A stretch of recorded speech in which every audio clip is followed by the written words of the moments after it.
I think it's going to be a great program, even if it's a shortened one. So quickly, I'm going to introduce our panel today, which is on the topic of freedom of expression and social media and the Tunisian Revolution.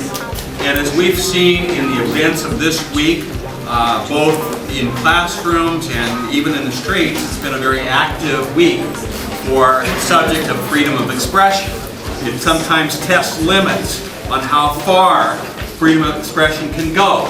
But we know, as we said in our debates, that friendship will triumph at the end of the day. That's what happened.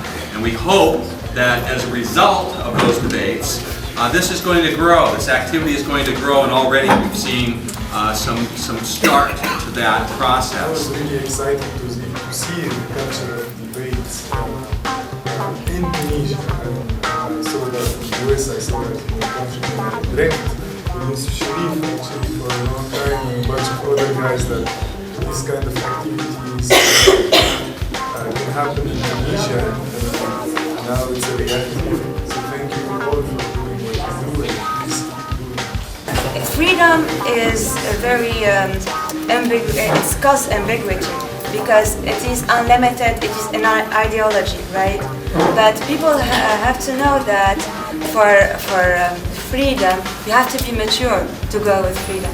If you are mature, you would know that hurting others' feelings, this will not be There is a little freedom. bit of that confusion.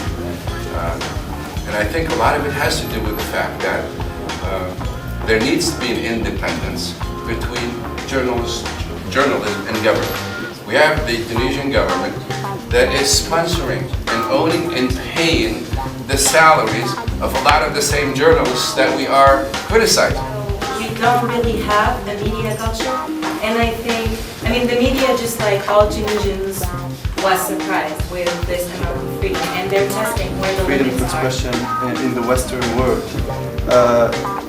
It might be good, and it certainly worked with Western countries, but it doesn't mean that it necessarily has to work for us, because we are not Westerners. We are Muslims from a Afro-Mediterranean background.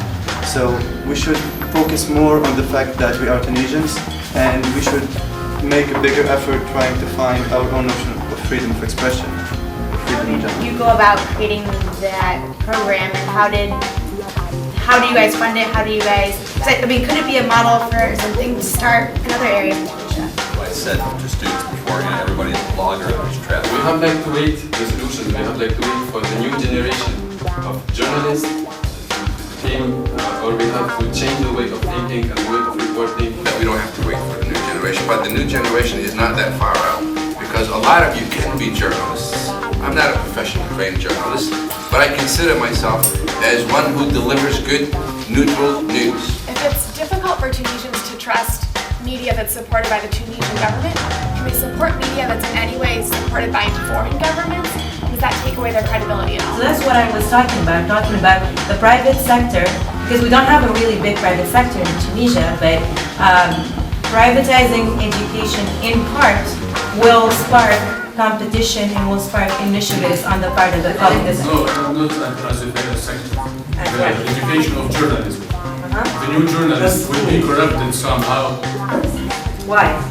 Because they will belong to the same order of the already corrupted persons. And I'm wondering, and you've also mentioned at the same time this idea of the average Tunisian, the sort of average citizen. And since a goal of journalism is to create a sort of better informed public, how can you guarantee that this average Tunisian is getting access to a variety of news sources when so many news sources are exclusively in, say, French or English, and so many of the good ones? The problem is that you have a minority of Tunisians who read or listen to their news in French, and they're getting a very different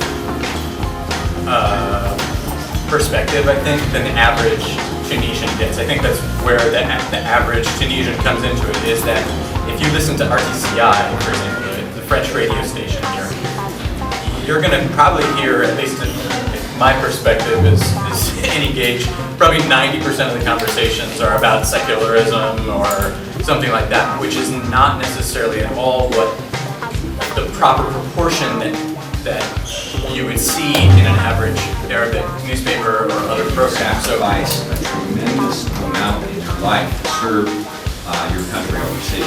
So it's a pleasure, and we'll talk to him later tonight, but John Barry, thank